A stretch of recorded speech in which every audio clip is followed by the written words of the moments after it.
Français indépendant, on peut dire. Pierre Neveu. Bonsoir.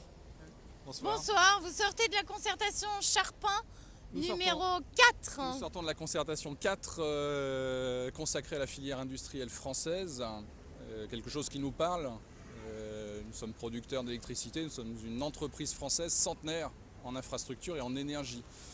Et on sort assez dubitatif de cette concertation. On a besoin de messages forts, on a besoin de restaurer une confiance au niveau de tous les industriels qui sont engagés dans la filière, qu'ils soient producteurs d'équipements, qu'ils soient producteurs et investisseurs dans l'électricité d'origine renouvelable. Et c'est bien tout l'enjeu.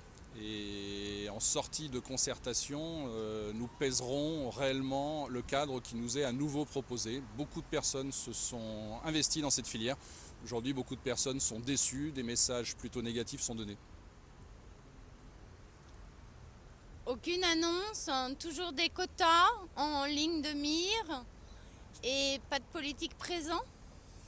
Mais des quotas, c'est ce que nous laissent penser les échanges et les éléments qui nous sont donnés et qui sont versés au débat. Des quotas très faibles, qui sont en décalage de 20 par rapport à nos voisins allemands. On parle de 500 MW.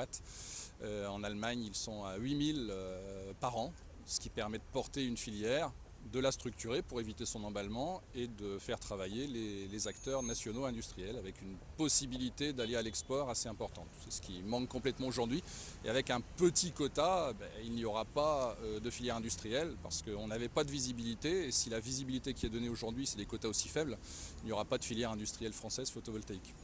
Et en plus, l'État nous a présenté aujourd'hui toute une série de critères, des critères à la fois de qualité environnementale sur le CO2 et des critères de certification à la fois des installateurs et du matériel. Qu'en pensez-vous, vous, en tant qu'industriel ?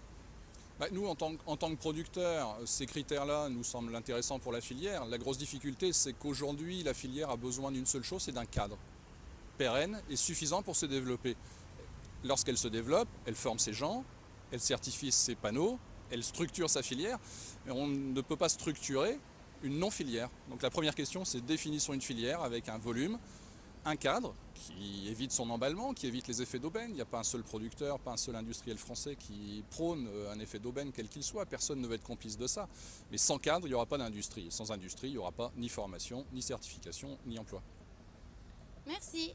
Est-ce que vous pensez que c'est un arbitrage politique qui est nécessaire ou est-ce que ça peut être fait? Oui, parce que comme ça a été rappelé, le prisme de décision est tellement large qu'il va falloir un arbitrage. Les parlementaires se sont mobilisés, je pense que les ministres doivent se positionner, c'est un arbitrage politique qui pourra fixer réellement le curseur de cette filière industrielle française.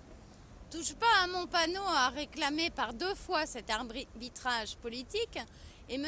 Charpin nous a répété par 2 fois qu'il n'était pas là pour faire cet arbitrage politique. Selon vous, est-ce qu'on peut dépasser cette impression de tourner en rond?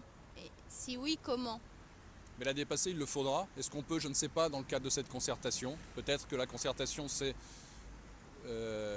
une expression d'un instant T, une vision d'un instant T plus un, qui peut être un petit peu variable, et que de la base de tous ces échanges peut naître un cadre précis. Mais ce cadre, c'est un choix, et le choix, c'est le politique. Merci.